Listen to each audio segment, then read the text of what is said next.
cái control kênh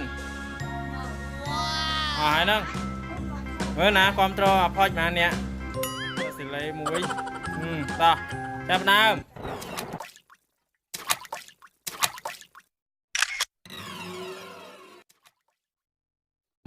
1 2 3cái nạ muối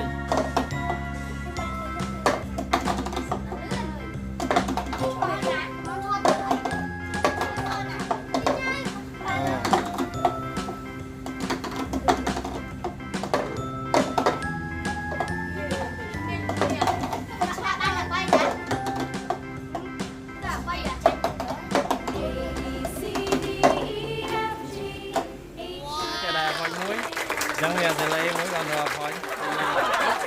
Nà cái châu ly chứ.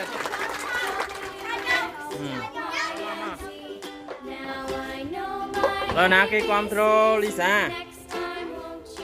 Ly này, nà control xin nấu. Ọt miên là ly như mó nè. Mà bà vào đây muối. Ta triêm. 1 2 3.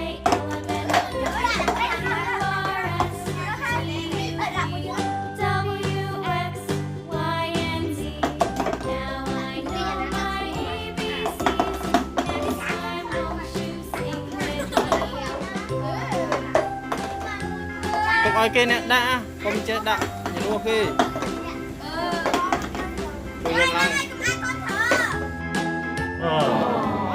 tăng kìa tới đã hơi đã để sẽ nấu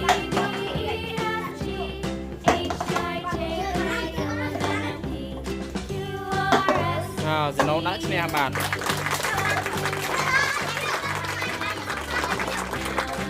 tại đây thì nấu muối á,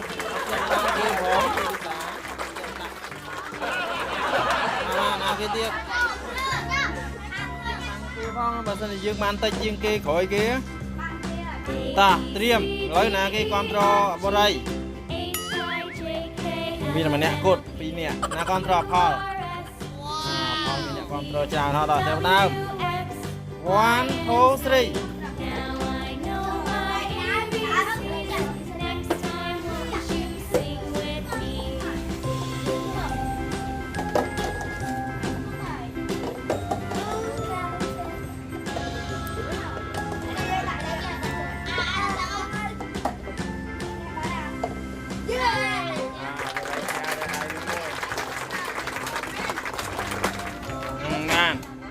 Cái tia lên nè cái control bot chờ này nè control gì lấy bay nè ta chập đam 1 2 3 nó toàn ban sri không thưa buồn đấy không phải nhá vừa vô đây từ can á vì bữa ấy cho cá viên lon một với cho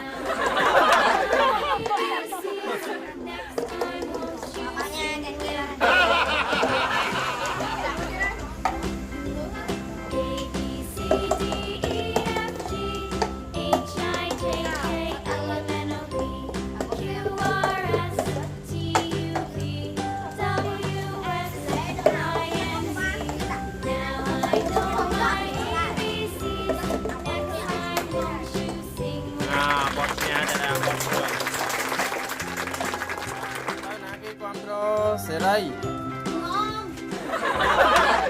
là control Lina Sơn smile nè nào điệp 1 2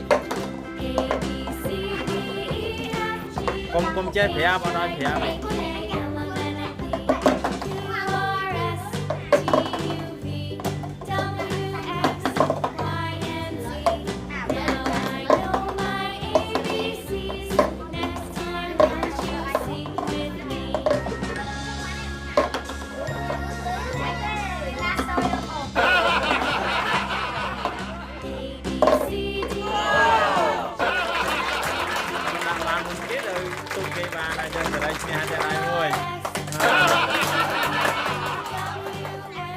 rồi chạm nào mà lên nào control na xa rồi nào control con ly nhẹ to triêm 1 2 3